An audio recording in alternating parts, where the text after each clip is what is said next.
लीजिए आगे चंद्रदेव।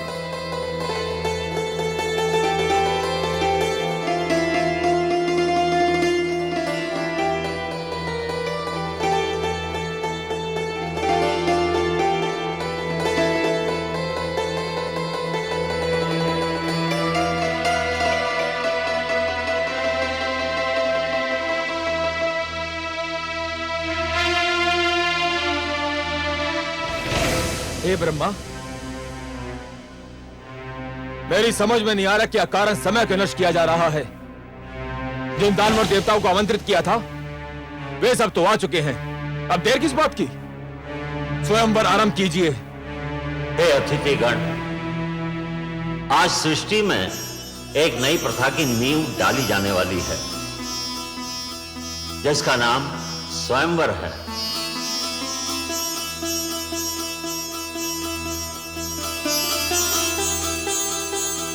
अर्थात अपनी इच्छा से अपने लिए वर चुनने का अधिकार केवल कन्याओं को प्राप्त होगा।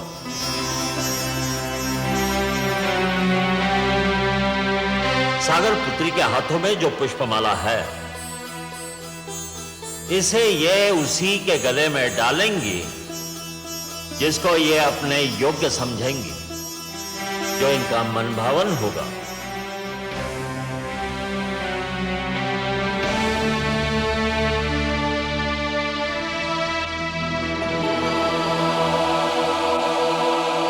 हे सागर पुत्री, आपको ये माला यहां उपस्थित अतिथियों में से किसी एक के गले में डालनी ही होगी।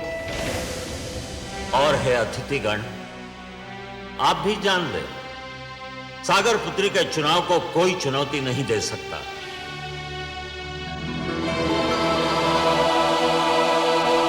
ये जिसे चुनेंगी उसी को इनका अंतिम निर्णय समझा जाएगा। उस पर कोई विवाद नहीं करेगा, किसी को भी आपत्ति करने का अधिकार नहीं होगा। हे देवी, मैं स्वयंवर समारोह के आरंभ की घोषणा करता हूं। आगे बढ़िए और जिसे आप अपने योग्य समझें उसके गले में यह पुष्पमाला डाल दें।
मैं जानता था यही होगा।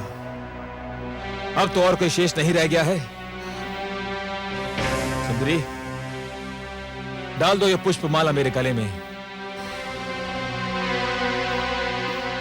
और सदा के लिए मेरी हो जाओ।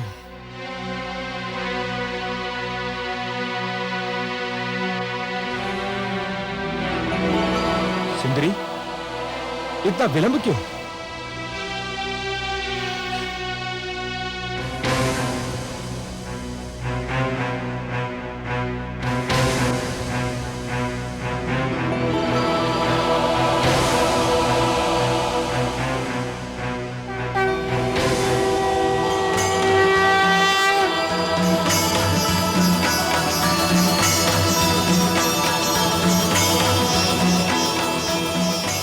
सुंदरी, इतना विलंब क्यों?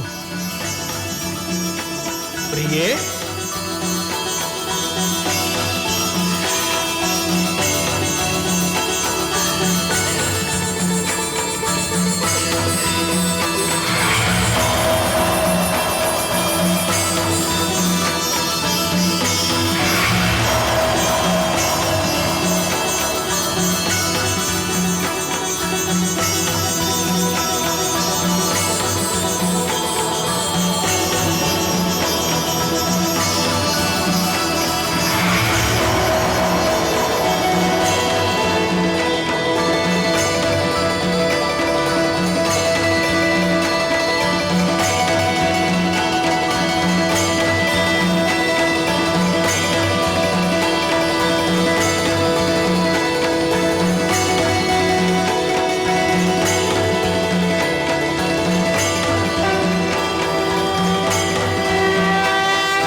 लक्ष्मीपति की, लक्ष्मी नारायण की, लक्ष्मीपति की।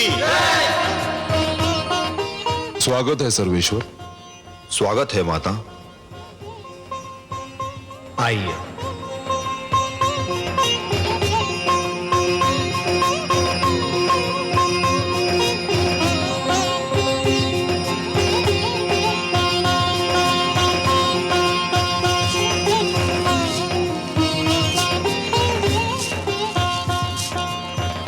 हमने आपसे कहा था ना महादेवी कि इस बार हमारा मिलन बहुत मधुर होगा। ऐसा जिसे आप कदापि नहीं भूल पाएंगी। कैसा लगा आपको ये मिलन? बहुत सुंदर, बहुत मधुर, अनुपम। किंतु हे कमल नयन, जब तक आप नहीं आए थे मेरे हृदय की गति रुकी जा रही थी। एक क्षण का भी और विलंब करते आप तो। विलंब क्यों करता देवी? आपका मन मुझे पुकार रहा था। जब भी कोई मुझे मन से पुकारता है तो मैं उसके पास जाने में एक क्षण का भी विलंब नहीं करता। और आप तो देवी, जिन रंगों से हमारा जीवन चित्र बना है ना, उस चित्र के सुंदरतम रंग आप हैं। आपके बिना तो हमारा जीवन अधूरा है, अस्तित्व अधूरा है। तो आपके पास आने में मैं विलंब क्यों करता?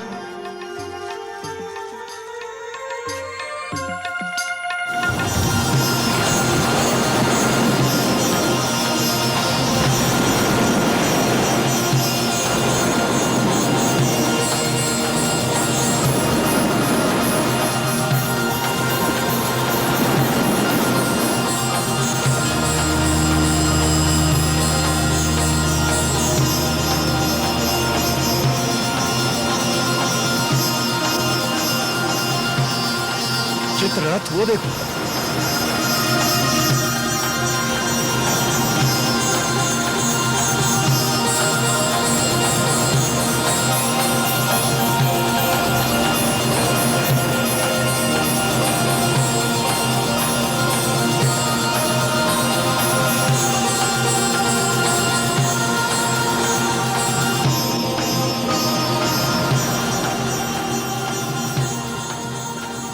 कलश में अवश्य ही अमृत होगा। अमृत? अमृत?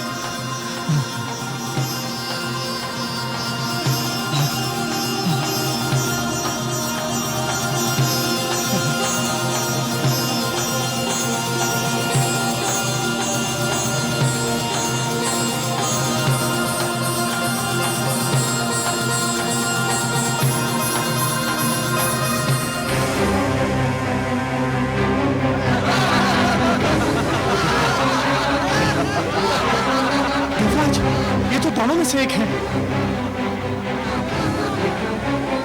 हमारे साथ धोखा हुआ है।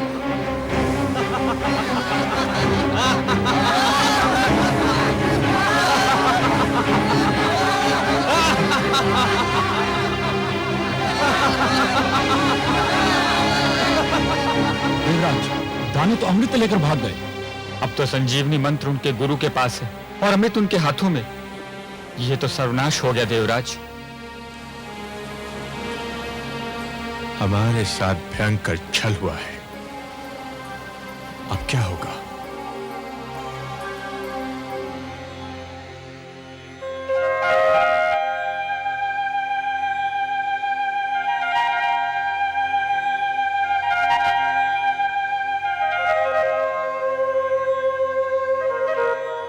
हे जगदीश्वर, ये तो अनर्थ हो गया।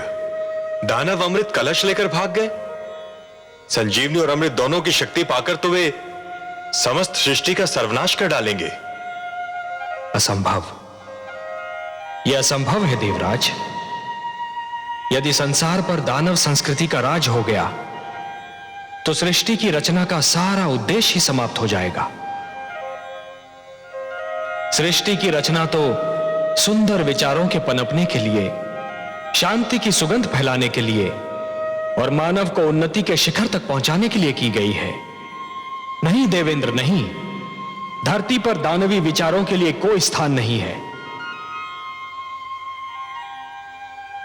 दानव संस्कृति का उत्थान सृष्टि के सौंदर्य का अंत होगा और मैं यह कदापि नहीं होने दूंगा देवेंद्र। आप चिंता न कीजिए।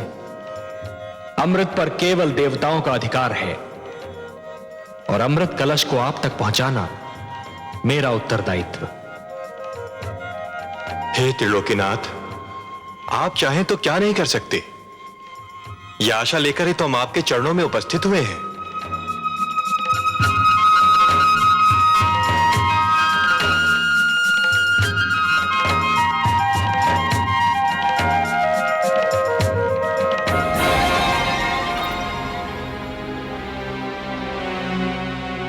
हे स्वर भानु, हम तुम्हारे आभारी हैं।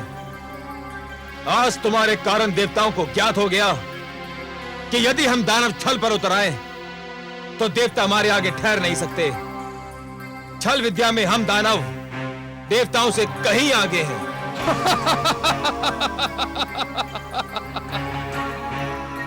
मुझे तो गुरुदेव ने भेजा ही इसी उद्देश्य से था कि मैं अमृत को देवताओं के हाथों में ना पड़ने दूं। अब ये सारा अमृत हम पी जाएंगे दानवराज। देवतागण इसकी एक बूंद को भी तरस जाएंगे। चले थे अमृत पीकर अमर होने। सोचो मित्रों, संजीवनी और उस पर अमृत जैसे सोना और उस पर सुहागा।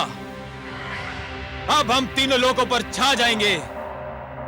देवताओं को बड़ा घमंड अपने भगवान विष्णु पर। अब हम देखते हैं कि वो अभिमानी विष्णु हमारा क्या बिगाड़ पाता है।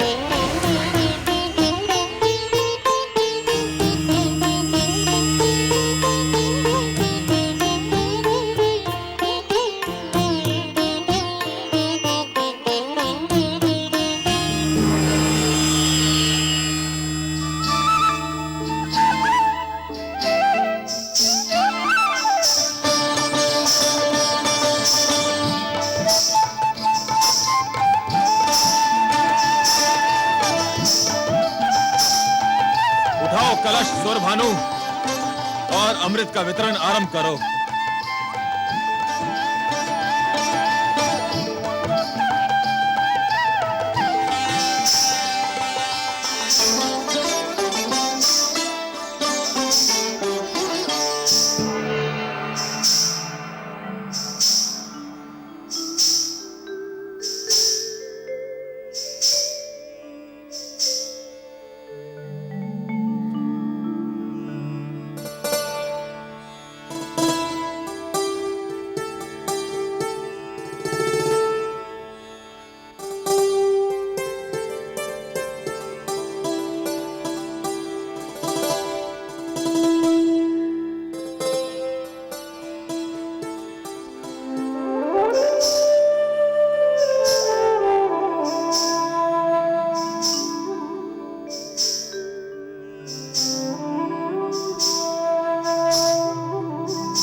हे सुंदरी, हे मृगलोचिनी, पुष्प की डाल से लचकते शरीर वाली, चूड़ियां बजाती, पायल झनकारती, हमारे मन पर बिजली गिराती, किस लोक की वासी हो तुम और क्या नाम है तुम्हारा? मेरा नाम मोहिनी है। मोहिनी नहीं, मनमोहिनी कहो। सुंदरी, तुमने तो पहली झलक में हमारे मन मोह लिए। मन करता है तुम्हारे चरणों में अपना तन मन बिछा दूं, तुम्हारी बल खाती काया पर पूरा दानव लोक लुटा दूं। इतने सुंदर स्वरूप से हमारे मन को छलने वाली, तुम्हारे दर्शन पाकर हमारे नेत्र धन्य हो गए। यद्यपि तुम्हारा आना मेरे लिए सौभाग्य और गर्व की बात है, परंतु मेरे सभागार की शोभा बढ़ाने का उद्देश्य क्या है? मैंने सुना है कि तुम दानवों ने अमृत प्राप्त कर लिया है। तुम्हारे गुरु के पास संजीवनी मंत्र और तुम्हारे पास अमृत। अब तो कोई तुम्हारे सामने सिर उठा ही नहीं सकता। शक्तिशाली को कौन प्रणाम नहीं करता। इसलिए मैं तुम्हें इस दोहरी सफलता पर बधाई देने आ गई। हे सुंदरी, अमृत पाकर हम बहुत प्रसन्न थे। तुम्हारा ये रूप, तुम्हारा ये छल बल, तुम्हारी ये मन को गुदगुदाती मुस्कान किसी अमृत से कम नहीं। यदि तुम ये अमृत हमें अपने हाथों से पिला दो तो इसकी मिठास और भी बढ़ जाएगी।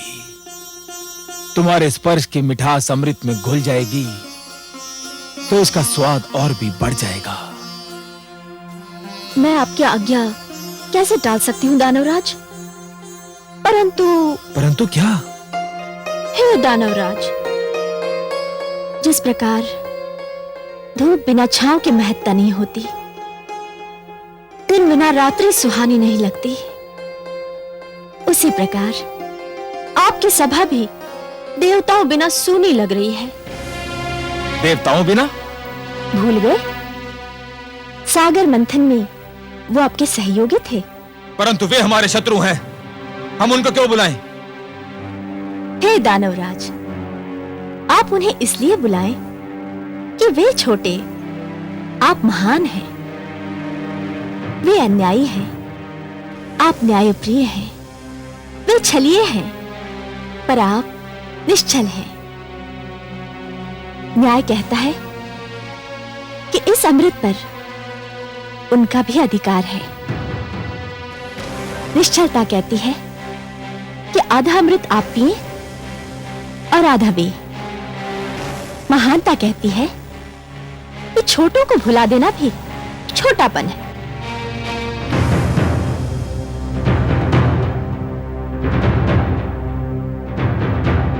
हे कमल नयनी, तुमने हमारे मन को हर लिया है। तुम्हारी बात टालना हमारे वश की बात नहीं। और चल, देवताओं को बुलाया जाए।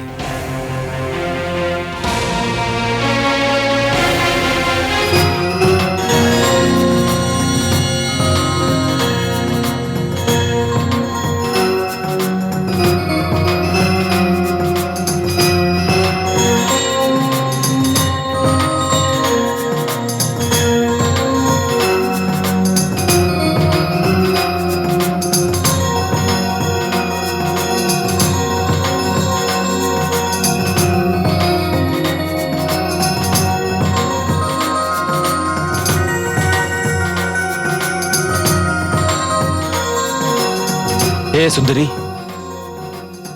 अमृत का वितरण आरंभ करो। हमसे और अधिक धीरज न धरा जाएगा। अतिथि सत्कार दानव लोक की परंपरा है। इस परंपरा को निभाने के लिए मैं पहले देवताओं को अमृत पान का अवसर दूंगी।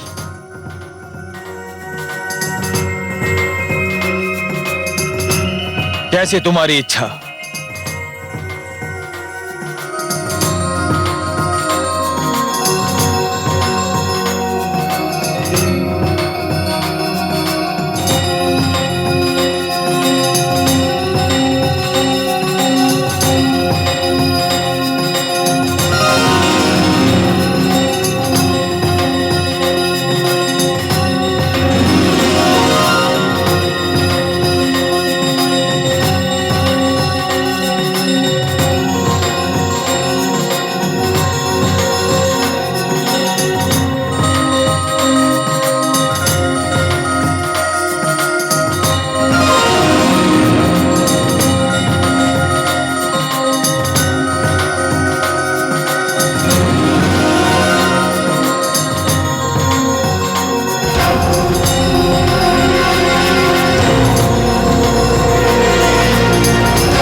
ये तो देवता के वेश में दानव सौरभानु है।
कलश तो रिक्त है। विष्णु ने सारा अमृत देवताओं को पिला दिया। छल, महाछल। विष्णु ने एक बार फिर हमसे छल किया, हमें मोहिनी बनकर ठग लिया। विष्णु, सावधान। मैं यहां हूं कालकेतु।